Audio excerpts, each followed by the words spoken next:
bring it back up. So we check in the game at the same time, and we used to it. So we just do it every day in practice, and we do it in the games we've done in high school, all-star games, stuff like that. So we used to it. We go in the game and we do what we got to do.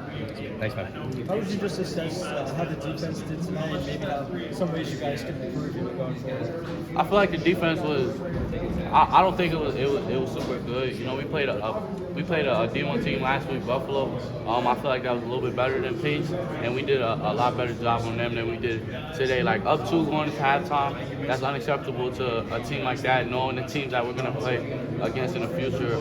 So we just gotta correct. We gotta watch some film, and we just gotta reevaluate and come back on Monday ready to play. What was Coach Autry's message post game? Obviously preseason's kind of wrapped up now. Just what was his message to you guys? We're gonna get in there tomorrow and just watch a lot of film and really assess what happened tonight, because a good team, a better team than Pace, they would have beat us. They would have first half it came in up 2. They would have took the lead. They would have stressed it out. So we're just trying to reassess and get better and come back Monday ready to play. You got a guy like Sadiq, kind of energized everybody coming in. Yeah. You see him in practice. It's the first time we got to see him. How much does it spark a team, especially the way that you guys came out kind of flat today? Now, Sadiq is definitely, the energizer. He definitely brings a different level of energy when he takes into the game, and I feel like that's definitely my twin. When we go in the game together, we already know the objective.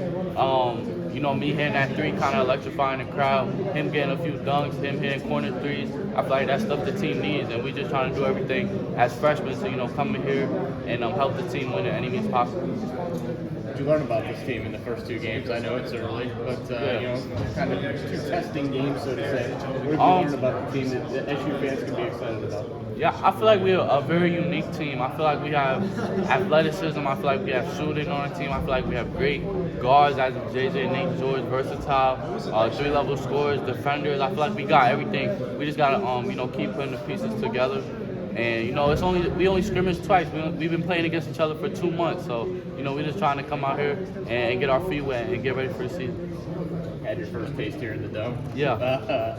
Obviously, I'm sure you've been dreaming about it, and what are you going to look forward to come the real thing here on Monday? Yeah, I'm just looking forward to getting out there and just having fun. I feel like that's the main thing, because obviously my dad played here. It's definitely a blessing to come out here and step on the court that he stepped on.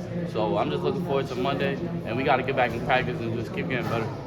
Getting better in practice. Does any field free throws this game were a little bit of an issue? Yeah. Is that something that you think will be placed emphasis on this week? I think people was having a little bit of trouble with the depth perception in the Dome. Like the rim looks pretty far, but it's actually pretty close. So that's what myself, I missed 4 or 5 free throws. So that's why I just gotta adjust. I'm gonna get in there tonight and get some free throws up, but that was definitely one thing that we gotta work on. Defensively for you guys, you had a couple miscommunications on the switches for screens and stuff like that. How do you guys adjust heading forward to the start of the season? We still trying to figure out each person's role, on the screens, whether we're switching, whether they're hedging, whatever we're playing. So a guy like Sadiq or a guy like Tyler Bessie, he's in between. So sometimes he switches, sometimes he'll step. So we just gotta communicate better, and we gotta get out there and really establish a role for guys like that, or what they're gonna do on ball screens, handoffs, stuff like that. And once we do that, we'll be good. Kiyan, do you expect to play much point guard this year? Yeah, I actually had a talk with Red today. When a guy like Nate George comes out the game and it's me, JJ, people like that, he likes JJ off the ball to get downhill and create plays like that. So I have no problem bringing the ball up like I did in high school. I played a lot of point guard in high school. So coming in the game, bringing the ball up, playing off the ball, whatever coach wants me to do in that particular game, I'll do it. Yeah, and then for you guys, just how do you get refocused for Monday night and come out with the defensive intensity to play for a full 40? Yeah, we know it's the real thing now. We know it's no more tests, there's no more lineup adjustments, there's no more trying things. So we just got to bring everything we got. And, Monday, it's 1-0 or 0-1. So we're trying to do everything we can to make it 1-0. I don't know if you've been asked before, but how'd that first bucket feel? It didn't take you long to score at all. Yeah, first bucket felt good. I said it before I was in here hours early getting shots up, and my shot was feeling pretty good, going into warm-up, stuff like that. So I knew as soon as I checked in, one was going up just to test the waters a little bit, and unfortunately it went in. How do you make sure that your team's kind of high energy throughout the game as one of the players? Yeah. How do you kind of make sure you got the energy going all 40 minutes? Just making sure everybody's good mentally. Everybody goes through different stuff off the court that can later on